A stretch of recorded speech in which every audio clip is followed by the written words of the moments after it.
호두는 수천 년 전부터 인류의 식단에 포함되어 왔습니다.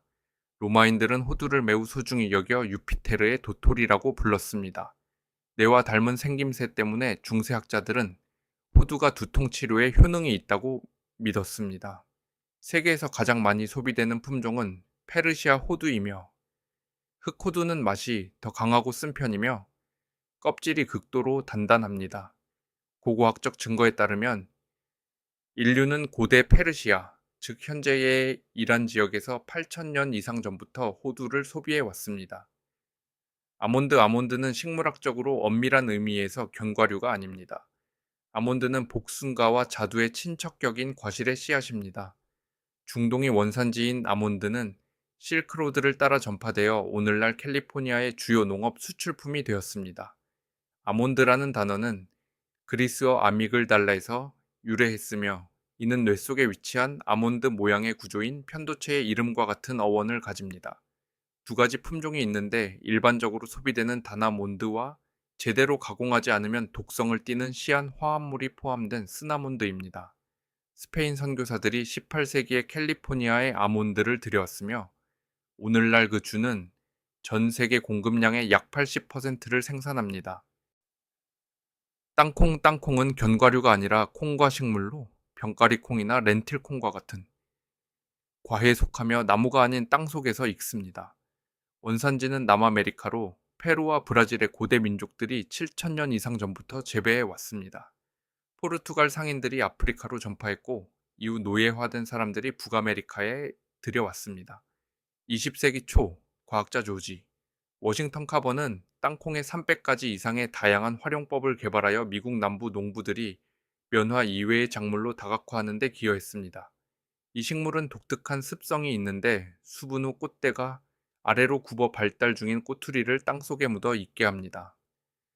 캐슈는 식물계에서 가장 독특한 성장 방식 중 하나를 가지고 있습니다. 캐슈 사과라고 불리는 육질의 가짜 열매 끝에 매달려 자라는데, 캐슈 사과는 브라질에서 매우 인기 있지만 부패가 빨라 거의 수출되지 않습니다. 캐슈를 감싸는 껍질에는 독성 담쟁이 덩굴에서도 발견되는 자극성 오일인 우르시올이 포함되어 있어 껍질째 판매되지 않습니다.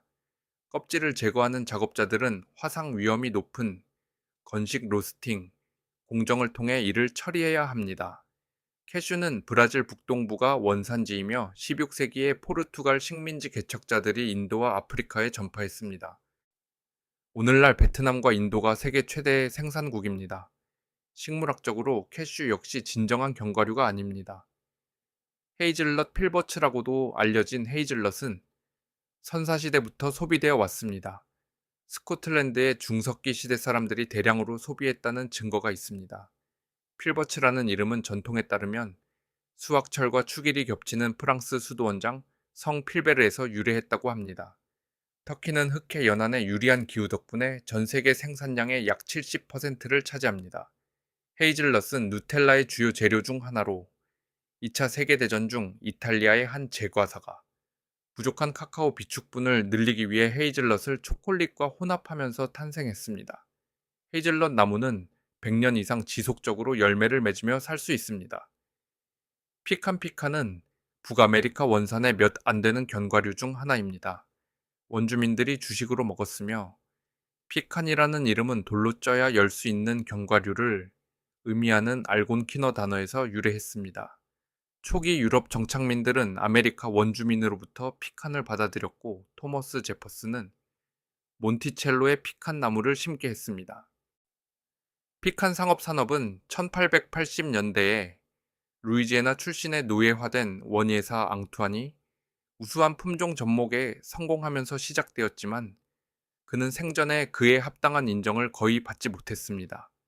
오늘날 조지아주와 텍사스주를 앞선 미국이 세계 생산을 주도하고 있습니다. 피칸 나무는 300년까지 살 수 있으며 30m 이상 자랄 수 있습니다. 피스타치오는 최소 9,000년 전부터 중동에서 재배되어 왔으며, 성경에 언급된 몇 안 되는 견과류 중 하나입니다. 전설에 따르면 시바 여왕은 자신의 궁정만을 위해 지역 생산량 전체를 독점했다고 합니다. 열매는 익으면 자연적으로 벌어지는데 고대 페르시아인들은 이를 행운의 상징으로 해석했습니다. 밤에는 과수원에서 피스타치오가 터지는 소리를 들을 수 있었습니다. 1930년대에 줄럼이라는 시리아 이민자가 캘리포니아의 최초의 상업용 피스타치오 나무를 심었지만 나무가 의미 있는 수확량을 내기까지는 거의 50년이 걸렸습니다. 오늘날 이란과 미국이 세계 생산 주도권을 놓고 경쟁하고 있습니다. 캐슈와 마찬가지로 피스타치오도 식물학적으로는 진정한 견과류가 아닌 핵과입니다. 마카다미아 호주가 원산지인 마카다미아는 호주에 정착한 스코틀랜드 출신 과학자 존 메가담의 이름을 따서 명명되었지만 호주 원주민들은 유럽인이 도착하기 훨씬 전부터 마카다미아를 먹어왔습니다. 시중에 나와 있는 어떤 견과류보다도 단단한 껍질을 가지고 있어 껍질을 깨려면 2000뉴턴 이상의 압력이 필요합니다. 하와이의 마카다미아는 1880년대에 한 호주 사업가가 그곳에 최초의 상업용 과수원을 조성한 후 세계적인 명성을 얻었습니다. 나무는 첫 수확까지 7년에서 10년이 걸리고 추출 과정이 복잡하기로 유명하여 세계에서 가장 비싼 견과류 중 하나인 이유가 여기에 있습니다. 마카다미아의 9개의 종 중 식용 견과를 생산하는 것은 단 2종뿐입니다. 브라질 너트, 이 대형 견과류는 거의 전량이 아마존 열대우림의 야생나무에서 생산됩니다. 나무는 500년 이상 살 수 있으며 약 50m 높이까지 자랄 수 있습니다. 상업적 재배를 사실상 불가능하게 만드는 것은 매우 특수한 수분 조건 때문인데 몸집이 큰 특정 벌종만이 꽃을 수분시킬 수 있고 그 벌은 다시 훼손되지 않은 열대우림에서만 자라는 특정 난초에 의존합니다.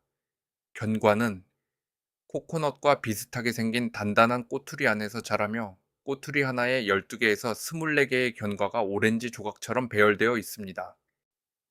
이 꼬투리는 무게가 2.5kg에 달할 수 있으며 높은 나무에서 떨어질 때 아래에 있는 사람에게 실질적인 위험이 됩니다. 브라질 너트에는 방사성 라듐이 자연적으로 함유되어 있어 약간의 방사성을 띠지만 건강에는 아무런 위험이 없는 수준입니다. 잣잣은 특정 소나무, 종의 식용 씨앗으로 고대부터 인류의 식단에 포함되어 왔습니다. 아메리카 남서부의 원주민들이 주식으로 먹었으며 고대 로마 시대부터 지중해 요리에도 사용되어 왔습니다. 수확은 매우 노동 집약적인데 작업자들이 높은 나무에 올라 솔방울을 수집하고 내부의 작은 씨앗을 손으로 추출해야 하기 때문에 가격이 비싼 이유가 여기에 있습니다. 전통 이탈리아 페스토에서 필수 재료이지만 오늘날 많은 요리사들은 더 저렴한 대체 재료로 바꾸어 사용합니다. 일부 사람들은 특정 품종을 먹은 후 파인 마우스라는 증상을 경험하는데 며칠 동안 지속될 수 있는 불쾌한 금속성 맛이지만 건강에는 아무런 위험이 없습니다. 대부분의 견과류와 달리 밤은 지방이 적고 탄수화물이 풍부하여 일반적인 견과류보다 곡물에 가깝습니다. 수백 년 동안 유럽과 아시아에서 주식으로 사용되었으며 밀가루를 만들기 위해 자주 빻아 사용했습니다. 미국 밤나무는 한때 화렵수의 4분의 1을 차지하며 미국 동부 산림에서 가장 중요한 나무 중 하나였지만 20세기 초반에 아시아에서 유입된 균류가 이 종을 사실상 멸종시켰습니다. 노점상이 파는 구운 밤은 유럽과 아메리카 도시에서 흔한 풍경이었습니다. 굽기 전에 껍질에 칼집을 내지 않으면 수증기 압력으로 인해 밤이 터질 수 있습니다. 코코넛 기술적으로 핵과인 코코넛은 식물계에서 가장 큰 씨앗입니다. 수개월 동안 바다 위를 떠다니다가 해안에 닿으면 발화할 수 있는데 이 메커니즘이 전 세계 열대섬에 야자수가 퍼져나간 이유를 설명합니다. 코코넛이라는 이름은 스페인과 포르투갈 탐험가들이 껍질에 세 개의 검은 점이 얼굴처럼 보인다고 하여 붙였는데 코코는 고대 포르투갈어로 찡그린 표정이나 우스운 몸짓을 뜻했습니다. 야자수의 모든 부위가 쓰임새가 있는데 코코넛 워터, 과육, 오일, 껍질 섬유로 만든 밧줄, 지붕을 이는 잎이 건축에 사용하는 목재까지 활용됩니다. 태평양의 일부 문화권에서는 코코넛의 다양한 숙성 단계를 묘사하는 100개 이상의 서로 다른 단어를 가지고 있었습니다. 히코리견과 히코리견과는 북아메리카 원주민들에게 중요한 기본 식량이었습니다. 히코리 견과를 빻아 파우코이코라라고 하는 지방이 풍부하고 영양가 높은 반죽을 만들었는데 히코리라는 단어가 여기서 유래했습니다. 열매는 익으면 네 부분으로 갈라지는 두꺼운 껍질 안에 쌓여 있습니다. 피카는 기술적으로 히코리의 한 품종이지만 나머지 종들은 더 작고 추출하기 어려운 견과를 생산합니다. 초기 유럽 정착민들은 히코리 목재를 연장 손잡이, 수레바퀴, 육류 훈제에 사용했는데 이것이 히코리 스모크 특유의 향의 기원입니다. 히코리 견과는 지방 함량이 피칸보다도 높아 겨울철 에너지 비축권으로서 특히 귀중하게 여겨졌습니다. 도토리는 참나무의 열매로 수천 년 동안 전 세계 수많은 문화권에서 기본 식량이었습니다. 북아메리카 원주민들은 도토리를 반복적인 물에 담그고 헹구는 과정을 통해 쓴맛을 내는 탄닌을 제거하는 정교한 기술을 개발하여 식용 가루나 빵을 굽는 데 사용했습니다. 한국에서는 도토리 전분으로 도토리묵이라는 젤리 형태의 음식을 만듭니다. 유럽의 기근 시기에 도토리 가루는 생존 수단으로 활용되었습니다. 쓴맛의 정도는 종에 따라 상당히 다른데 흰 참나무 도토리는 비교적 순한 반면 붉은 참나무 도토리는 훨씬 강도 높은 가공이 필요합니다. 도토리는 식물학적으로 진정한 견과류로 분류되는 몇 안 되는 식품 중 하나입니다. 너도밤나무 열매. 너도밤나무 열매는 뾰족한 가시로 덮인 껍질 속에 숨겨진 작은 삼각형 모양의 견과입니다. 유럽과 북아메리카에서 광범위하게 소비되었으며 특히 오일이 풍부합니다. 열매를 담은 껍질은 가을에 저절로 벌어집니다. 유럽 일부 지역에서는 식용유로 압착하거나 부족한 시기에 커피 대용으로 볶아 사용하기도 합니다.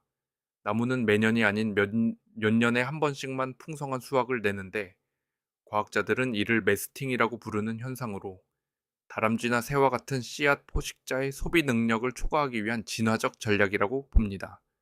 북아메리카 원주민들은 날것이나 볶아서 먹었고 초기 정착민들은 돼지를 살찌우는 데 사용했습니다.